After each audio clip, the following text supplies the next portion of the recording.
नमस्कार दोस्तों, स्वागत है हमारे YouTube चैनल सोलफुल इंडिया में। आज के वीडियो में हम बात करेंगे जगन्नाथपुरी मंदिर के बारे में।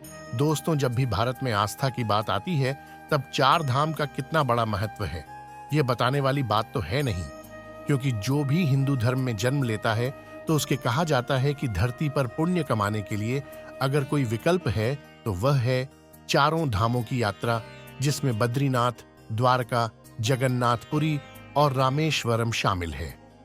माना जाता है कि भगवान विष्णु जब चारों धामों पर बसे अपने धामों की यात्रा पर जाते हैं तो हिमालय की ऊंची चोटियों पर बने अपने धाम बद्रीनाथ में स्नान करते हैं, पश्चिम में गुजरात के द्वारिका में वस्त्र पहनते हैं, पुरी में भोजन करते हैं और दक्षिण में रामेश्वरम में विश्राम करते हैं।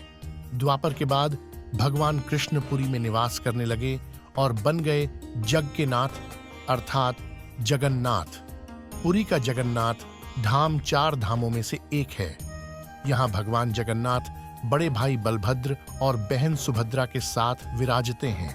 हिंदुओं की प्राचीन और पवित्र 7 नगरियों में पुरी उड़ीसा राज्य के समुद्री तट पर बसा है। जगन्नाथ मंदिर विष्णु के 8वें अवतार श्री कृष्ण को समर्पित है। भारत के पूर्व में बंगाल की खाड़ी के पूर्वी छोर पर बसी पवित्र नगरी पुरी उड़ीसा की राजधानी भुवनेश्वर से थोड़ी दूरी पर है। आज का उड़ीसा प्राचीन काल में उत्कल प्रदेश के नाम से जाना जाता था। यहाँ देश की समृद्ध बंदरगाहें थीं, जहाँ जावा, सुमात्रा, इंडोनेशिया, थाईलैंड और अन्य कई देशों का इन्हीं बंदरगाह के रास्ते व्यापार होता था। अब अक्सर बहुत से लोगों को पता है कि यह जगह है और यहाँ के मंदिर हिंदू धर्म बहुत महत्वपूर्ण है, लेकिन बहुत से लोग ऐसे होंगे जिन्हें शायद इन्हें चार धाम के बारे में पता ही ना हो। इसलिए आज हम उन्हीं चारों धामों में से एक धाम जगन्नाथपुरी के बारे में सारी जानकारी लेकर आए हैं कि कैसे यह मंदिर इतना खास है, इस मंदिर की कहानी क्या है। कहानी के साथ इस मंदिर के कई ऐसे रहस्य हैं जिनको आज तक कोई सुलझा नहीं पाया, तो बने रहिए हमारे साथ इस वीडियो के अंत तक। सबसे पहले आपको मंदिर के बारे में बताएं तो जगन्नाथ धाम को धरती पर बैकुंठ भी कहा गया है। जगन्नाथ धाम पवित्र रिश्ते का भी बखान करता है। जगन्नाथ धाम में भगवान श्री कृष्ण, उनकी बहन सुभद्रा और उनके बड़े भाई बलभद्र की मूर्ति की पूजा की जाती है और साथ ही साथ वहां की रथ यात्रा निकालने की परंपरा है। पौराणिक मान्यताओं के अनुसार स्नान पूर्णिमा के दिन भगवान जगन्नाथ का जन्मदिन होता है। इस दिन भगवान जगन्नाथ उनके बड़े भाई बलभद्र और बहन सुभद्रा को रतन सिंहासन से उतारकर मंदिर के पास बने एक मंडप में ले जाया जाता है। यहाँ इन्हें स्नान कराया जाता है। यह स्नान 108 कलश की सहायता से कराया जाता है। पौराणिक कथाओं के अनुसार भगवान का शरीर तपने लगता है। इसके बाद उन्हें खास कक्षा में रखा जाता है। यहाँ भगवान 15 दिनों तक रहते हैं। इसी दौरान इस कमरे में जाने की अनुमति सिर्फ मंदिर के मुख्य लोगों को ही होती है। इसके अलावा इस कक्षा में जाने की अनुमति किसी को नहीं दी जाती। इसी बीच भगवान जगन्नाथ की जगह अलारनाथ की प्रतिमा की पूजा की जाती है, जिसके बाद 15 दिन उसे कमरे में भगवान समय बिताकर जब भगवान कक्षा से बाहर निकलते हैं तो लोगों को दर्शन देते हैं। इससे नवयौवन नेत्र महोत्सव कहा जाता है। इसके बाद भगवान जगन्नाथ अपनी बहन सुभद्रा और बलभद्र के साथ बाहर आते हैं और अपने घर पर बैठकर भ्रमण करने यानी घूमने निकलते हैं, जो रथ यात्रा पर निकलते हैं। उसकी खासियत यह है कि भगवान जगन्नाथ, उनके बड़े भाई बलभद्र और बहन सुभद्रा के रथ को कोई भी इंसान खींच सकता है।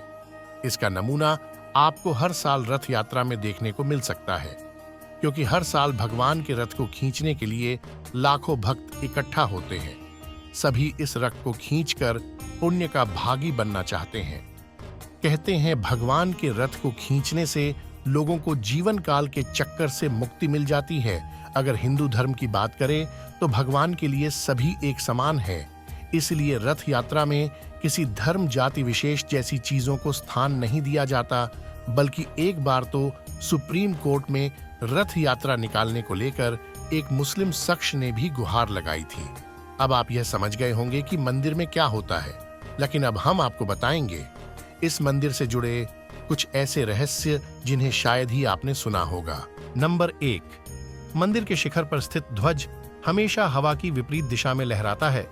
ऐसा क्यों होता है? ये एक रहस्य बना हुआ है। एक और अद्भुत बात इस ध्वज की यह है कि इसे हर रोज बदला जाता है और बदलने वाला भी उल्टा चढ़कर ध्वज तक पहुंचता है। मंदिर में ध्वज को बदलना पुजारियों द्वारा किया जाने वाले अनुष्ठानिक कार्यों में शामिल किया हुआ है। ध्वज को मंदिर के शिखर पर लगाना कठिन कार्य होता है। मंदिर पर ध्वज लगाने की परंपरा चोल वंश के द्वारा 800 सालों से निभाई जा रही है। जगन्नाथ मंदिर में ध्वज बदलने का समय आरथुओं के अनुसार तय होता है। सर्दी के मौसम में सूरज जल्दी डूब जाता है, इसलिए शाम 5 बजे ध्वज बदला जाता है और गर्मी के मौसम में शाम 6 बजे ध्वज बदला जाता है। इसे भगवान जगन्नाथ की पूजा का एक हिस्सा माना जाता है। इस मंदिर का झंडा बदलने के लिए एक पुजारी जंजीरों के सहारे मंदिर की 45 मंजिला चोटी पर चढ़ता है। इससे पहले वह नीचे आग जलाता है और धीरे धीरे मंदिर के गुंबद तक पहुंचता है और पुराने झंडे को हटाकर नया झंडा स्थापित करता है। इस झंडे को मौसम कोई भी हो बदलने की परंपरा है, जिसे हर दिन बदलना पड़ता है। मान्यता है कि यदि एक दिन ध्वज को न बदला जाए तो मंदिर के द्वार 18 साल तक बंद हो जाएंगे। नंबर 2, भगवान जगन्नाथ। मंदिर के शिखर पर ध्वज के पास एक सुदर्शन चक्र स्थापित है।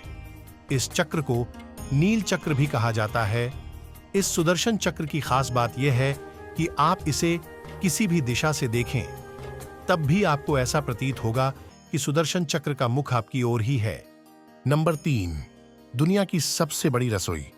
जगन्नाथ के मंदिर में स्थित रसोई दुनिया की सबसे बड़ी रसोई मानी जाती है। इसमें एक साथ 500 के करीब रसोइये और 300 के आसपास सहयोगी भगवान के प्रसाद को तैयार करते हैं। दूसरा प्रसाद पकाने के लिए 7 बर्तनों को एक दूसरे के ऊपर रखा जाता है और प्रसाद पकाने की प्रक्रिया सबसे ऊपर वाले बर्तन से शुरू होती है।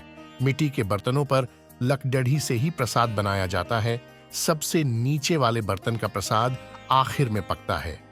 हैरत की बात तो यह है कि मंदिर में प्रसाद कभी भी कम नहीं रहता और जैसे मंदिर के द्वार बंद होते हैं, प्रसाद भी समाप्त हो जाता है। नंबर 4, मंदिर के अंदर नहीं सुनती लहरों की आवाज। यह किसी भी रहस्य से कम आपको नहीं लगेगा कि मंदिर के द्वार से एक कदम आप अंदर रखें तो आपको समंदर की लहरों की आवाज सुनाई नहीं देगी। विशेषकर शाम के समय आप इस अद्भुत अनुभव को अच्छे से महसूस कर सकते हैं। लेकिन जैसे ही मंदिर से बाहर कदम रखेंगे, आपको स्पष्ट रूप से लहरों की आवाज सुनाई देगी। यह भी एक चमत्कार ही है। नंबर 5, अक्सर समुद्री इलाकों में हवा का रुख दिन के समय समुद्र से धरती की तरफ होता है, जबकि शाम को उसका रुख बदल जाता है। वह धरती से समुद्र की ओर बहने लगती है। लेकिन यहाँ भगवान जगन्नाथ की माया इसे उल्टा कर देती है और दिन में धरती से समुद्र की ओर व शाम को समुद्र से धरती की ओर हवा का बहाव होता है। यह भी बहुत अद्भुत है।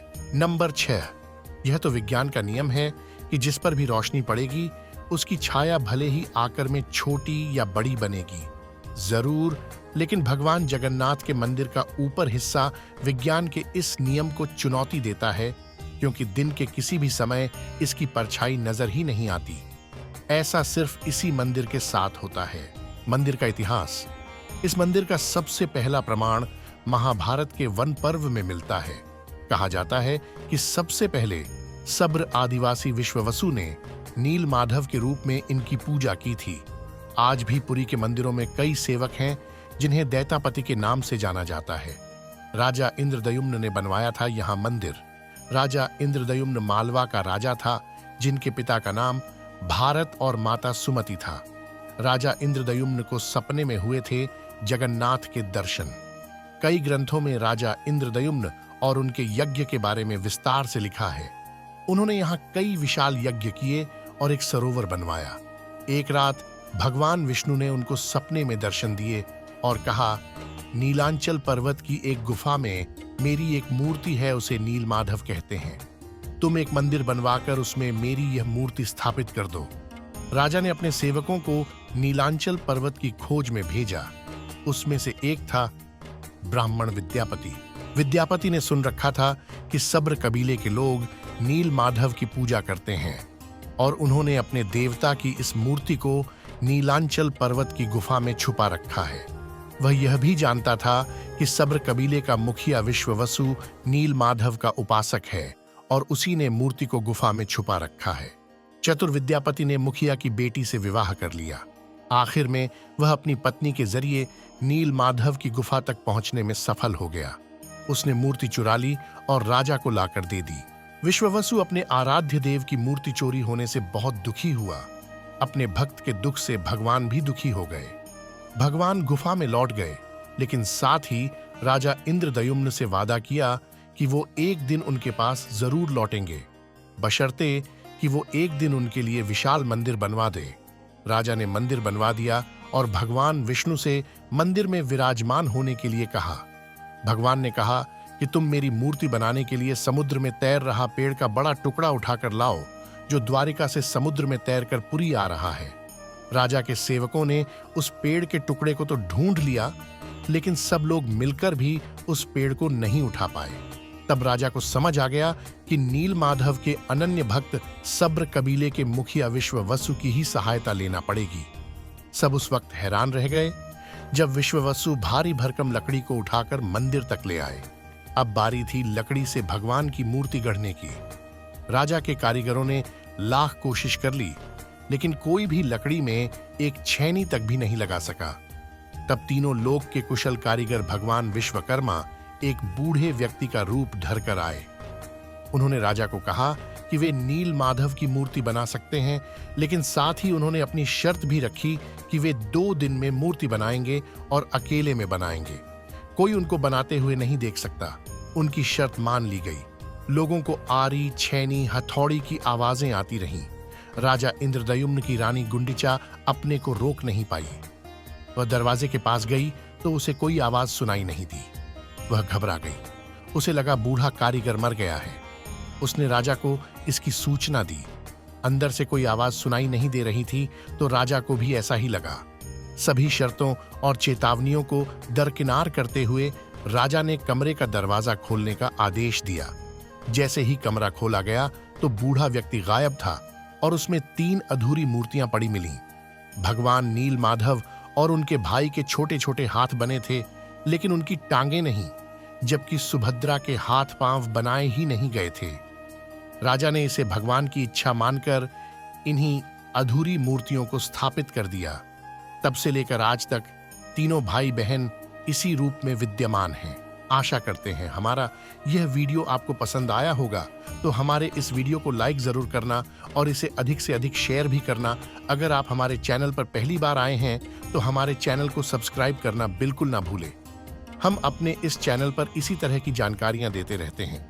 इसके बाद हम मिलेंगे किसी नए मंदिर की कहानी के साथ। तब तक के लिए धन्यवाद। जय हिंद।